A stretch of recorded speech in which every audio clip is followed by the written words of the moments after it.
तो my dear start करते हैं अपनी class next past indefinite tense से, जिसके अंदर आप यूज करते हैं subject plus second form plus object. ये अफर्मेटिव सेंटेंस है। नेगेटिव आप यूज करेंगे subject plus did not plus verb की फर्स्ट फॉर्म, जो नेगेटिव सेंस में आएगा। इंटेरोगेटिव में यूज करोगे did plus subject plus verb की फर्स्ट फॉर्म प्लस ऑब्जेक्ट, जिसको आप इंटेरोगेटिव बोलते हैं। यूज कहां किया जाएगा? It is use to show any event incident of the past. Past में जो कोई इंसिडेंट हुई है उसको डिस्क्राइब करने के लिए यूज किया जाएगा सिंपल पास्ट टेंस, यानी कि पास्ट इंडेफिनिट टेंस। होगा क्या, कैसे यूज करेंगे देखिए।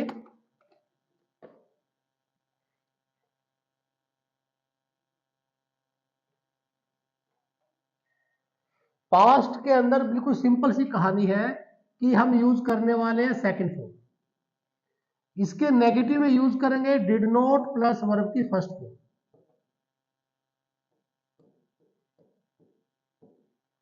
और इसके इंटेरोगेटिव में यूज करेंगे डिड प्लस सब्जेक्ट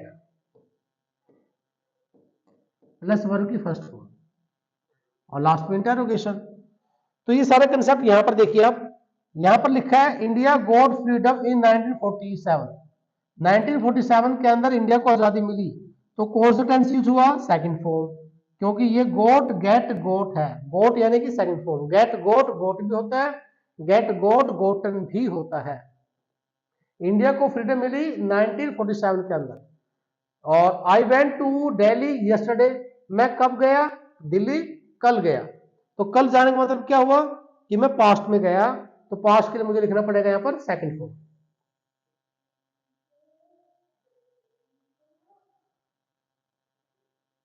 और यहां पर लिखा है, देखो रूल लिखा हुआ है, you will find word such as yesterday, ago, before in this tense. इस टेंस के अंदर आपको कुछ ऐसे वर्ड्स मिलेंगे जो आपको हेल्प करेंगे, like yesterday, last day, last week, in 1947, in 2005, in 2006, कुछ ऐसा आपको क्लू दिया जाएगा, हिंट दिया जाएगा। रूल क्या है इसका साथ में देखो, if there are two parts of the sentence and if in one part would, should, could, might and verb first are given, we use past indefinite tense in another part. यानी ये कहना चाहता है, अगर एक सेंटेंस के अंदर दो क्लोज है और एक क्लोज के अंदर will, would, should, could plus verb की फर्स्ट फॉर्म दी गई है, तो सेकंड क्लोज के अंदर आप यूज करोगे सेकंड फॉर्म। यानी कि जैसे यहां पर दिया गया है वुड प्लस फर्स्ट फॉर्म दी गई है, तो यहां पर यूज करोगे आप सेकंड फॉर्म। सेकंड फॉर्म मतलब कि पास्ट इंडेफिनिट टेंस। फिर in a sentence having before और after we use past indefinite in a part happened later. ये बाद वाले एक्शन के अंदर आप यूज करते हैं। लेट्स सी,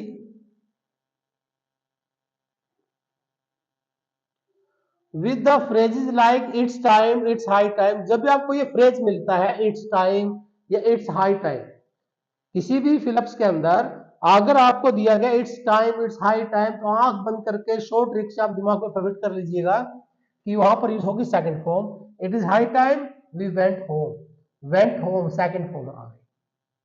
तो ये क्या दिखा रहा है? ये कह रहा है टू शो इम्प्रोबेबिलिटी और विश और suppositions with the expressions I wish, we wish, would, that. इसने कहा कि अगर आप कभी भी आई विश लिखोगे या वुड दैट लिखोगे तो उसके साथ भी हमेशा सेकंड फॉर्म आएगी। नो की second form new. I wish, मैं चाहता हूं, काश मैं उसको जान पाता। वुड दैट मतलब काश, आई न्यू हिम, काश मैं उसको जानता। काश मतलब इच्छा है जो कंप्लीट नहीं हुई, जिसकी कंप्लीट होने की प्रोबेबिलिटी कम से कम है।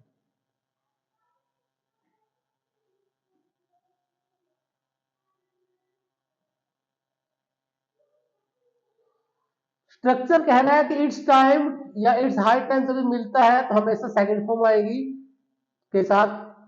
जैसे यहां पर देखो, it's time to go to bed, ऐसे लिखा है, तो इसको दो टाइप से लिख सकते हो, it's time to plus verb की फर्स्ट फॉर्म या it's time plus second form. Meaning क्या होगा? समथिंग शुड बी, कुछ होना चाहिए, done at the present time. क्या होना चाहिए? प्रेजेंट टाइम के अंदर कुछ होना चाहिए। क्या होना चाहिए भाई? है एनी जैसे बच्चे की पिटाई तो जरूरी है। तो हम यहां पर क्या करेंगे, something should be done at the present time, यानी कुछ ना कुछ होना चाहिए उस एक्शन उस टाइम पर। It's time to go to bed, सोने का समय हो गया है। It's 10 PM। It's time to change the rules, rule को चेंज करने का समय हो गया है। It's time to go home, घर जाने का समय हो गया है। यानी कि जब भी आप ये लिखेंगे इट्स टाइम या इट्स हाई टाइम, तो उसके बाद सेकंड फॉर्म आएगी, सिंपल पास्ट टेंस आएगा। लेकिन अगर आप बात करें बे इन्फिनेटिव टू इन्फिनेटिव की, तो उसके बाद आपको ओनली टू प्लस वर्ब की फर्स्ट फॉर्म यूज करनी है। It's time to raise your voice, ये समय है आपकी आवाज को उठाने का।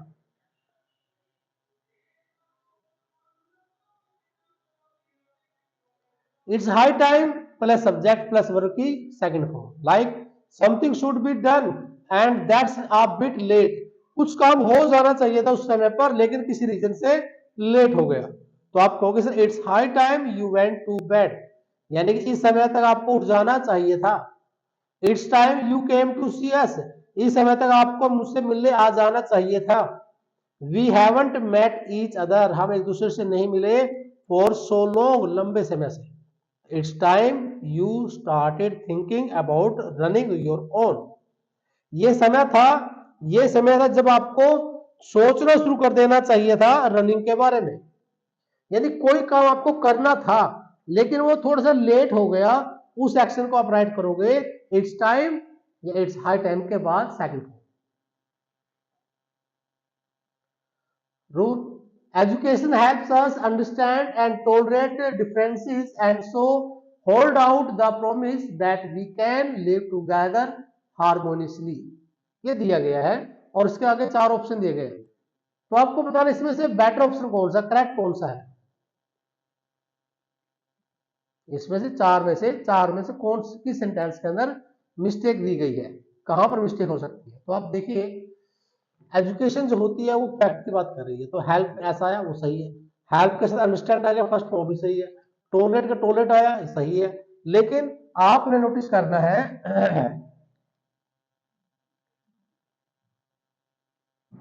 कि अगर एंड के बाद फर्स्ट फॉर्म है तो एंड से पहले भी फर्स्ट फॉर्म होनी चाहिए विदाउट एस।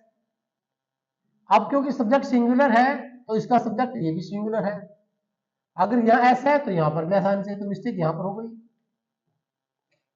अब यहाँ पर देखो इसमें भी एस दिया गया है, इसमें भी ऐसे दिया गया है, तो कहीं ना कहीं मिस्टेक कहां हुई, इसमें मिस्टेक हो गई। तो ये आपकी ट्रिक रहेगी, अगर तीन वर्ब दी गई है, तीनों वर्ब एक जैसी नहीं है, दो वर्ब एक जैसी है, तो एक जो डिफरेंट है उसके अंदर मिस्टेक कंसिडर कर ली जाएगी। तो इस तरीके से आप शॉर्ट ट्रिक से एरर फाइंड आउट कर सकते हो।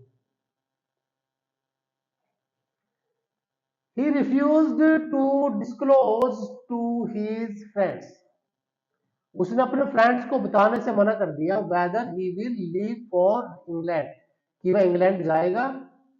Immediately after finishing his studies, उसने अपने फ्रेंड्स को बताने से मना कर दिया कि वह स्टडी के बाद, ठीक स्टडी के बाद इंग्लैंड जाएगा।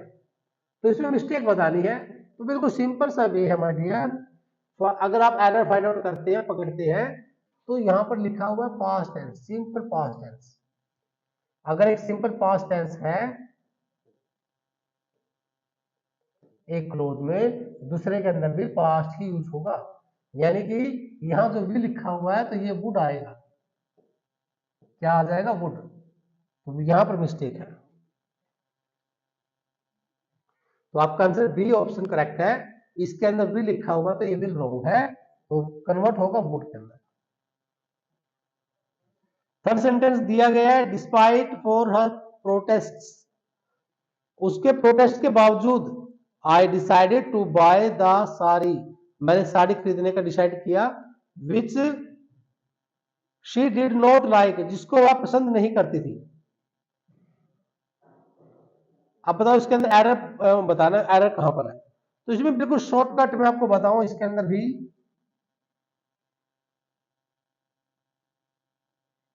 डिस्पाइट के साथ कभी भी फोर नहीं आता है। टू वर्ड्स होते हैं, एक होता है डिस्पाइट जिसमें कभी टू फोर कुछ नहीं आएगा, एक होता है इंस्पाइट, मीनिंग एक ही है के बावजूद, इंस्पाइट ऑफ, इंस्पाइट में ऑफ आएगा, डिस्पाइट में ऑफ नहीं आएगा।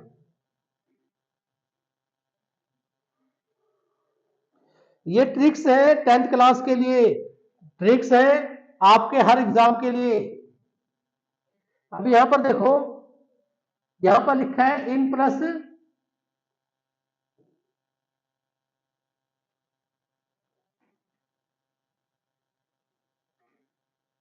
इन प्लस टाइम दिया गया है, तो ये ट्रिक ही तो हो गई। जब आपके सामने इन प्लस टाइम दिया गया है, यस्टरडे है, last day, last week, last month है, तो समझो इसके साथ हमेशा यूज होगी सेकंड फॉर्म। यस्टरडे दिया गया है, यूज होगी सेकंड फॉर्म। लास्ट नाइट दिया गया है, यूज होगा सेकंड फॉर्म डिड, और इधर प्लस फर्स्ट होगी फर्स्ट फॉर्म। एमिनेट का मतलब होता है प्रोड्यूस करना, दिखाना। एफेस मतलब मिटाना। एक्ट ऑन का मतलब होता है प्रोत्साहित करना, और डिड नेगेटिव इंटेरोगेटिव में आ गया तो डिड के साथ वर्ब की फर्स्ट फॉर्म। तो मैंने कहा एमिनेट मतलब दिखाना, ही एमिनेट्स पावर एंड कॉन्फिडेंस, वह पावर को, कॉन्फिडेंस को दिखाता है। ही एमिनेट्स पावर, तो एमिनेट्स मतलब कि दिखाना, मैन मतलब पावर, और एमिनेट मतलब पावर को दिखाना।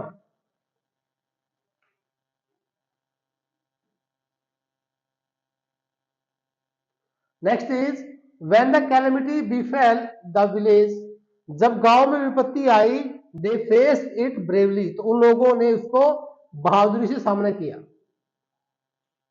तो ही डैश हिज लगेज, तो उसने अपना बैग रख दिया, कहां रख दिया, कैसे रख दिया भाई, इसके लिए कंसेप्ट है वर्ब का।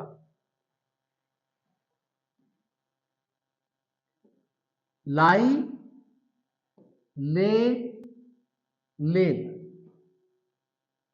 जिसका यूज होता है सब्जेक्ट के लिए, और ले से बनेगा फर्स्ट फॉर्म ले, लेड और लेड। इसका यूज किया जाएगा ऑब्जेक्ट के लिए।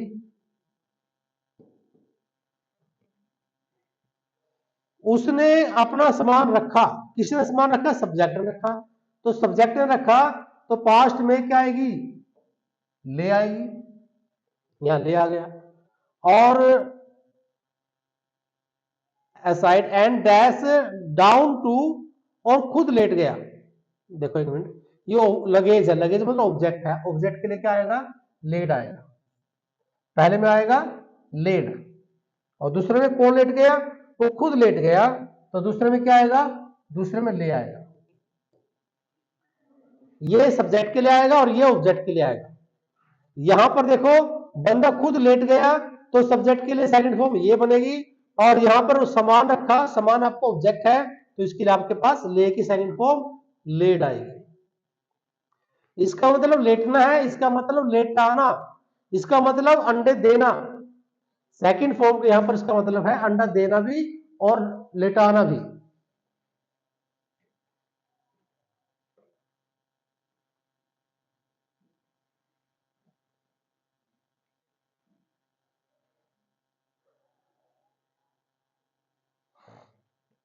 The strength of Indian democracy dash ले लाइज इन इट्स ट्रेडिशन। अब जो इंडियन डेमोक्रेसी की जो पावर है वो निहित है, वो किस में निहित है, लाइज। लाइज आएगा क्योंकि जो स्ट्रेंथ है वो एक है, सिंगुलर है, और मेन वर्ब में एस और S. In its tradition, in the fusion of ideas of democracy, in ideas के फ्यूजन के अंदर निहित है। क्या कहना चाह रहे हैं आप, कि जब भी आपके पास स्ट्रेंथ होगी तो वो स्ट्रेंथ हमेशा ट्रेडिशन के अंदर निहित होगी।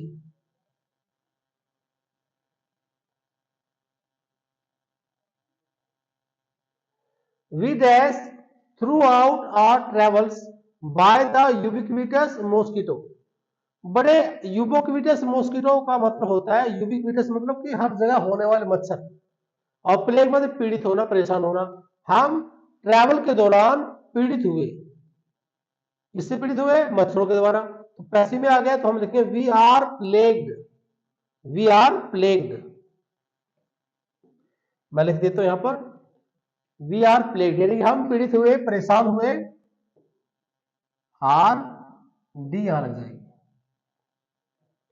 My kids left the house all topsy-turvy. As the punishment, I sent them to a hostel, but their separation torment me. अब देखो कोई बच्चा है, कोई पर्सन है, कोई पेरेंट्स है, कोई है ना फैमिली के मेंबर है, वो इधर उधर चले गए हैं घूमने फिरने के लिए, तो उनका जो सेपरेशन है वो किसी को क्या करता है, परेशान करता है। तो परेशान करता है तो इट मींस ये फैक्ट है, तो आप क्या कहेंगे, पास्ट बात हो रही है यहाँ पर, तो ईडी आ जाएगा, टोरमेंटेड। टोरमेंटेड मतलब कि पास्ट हो। आई थिंक क्लियर हो चुका है यहाँ तक।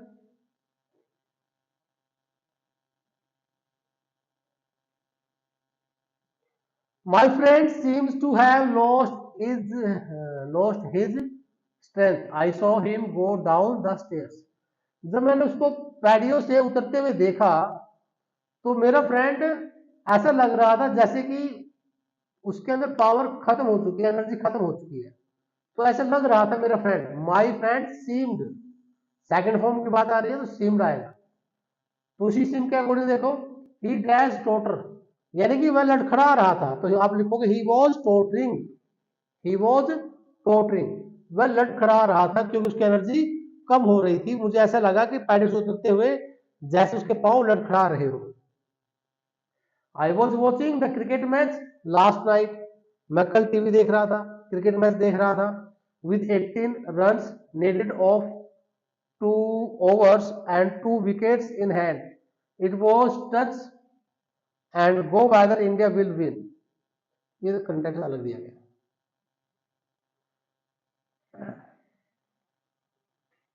ये कंप्लीट स्ट्रक्चर आ गया जो आपको रिवाइज होने चाहिए, जरूरी है सबके लिए।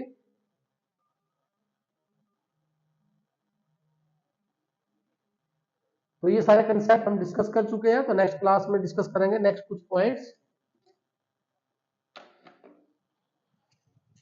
तो टिल देन बाय बाय।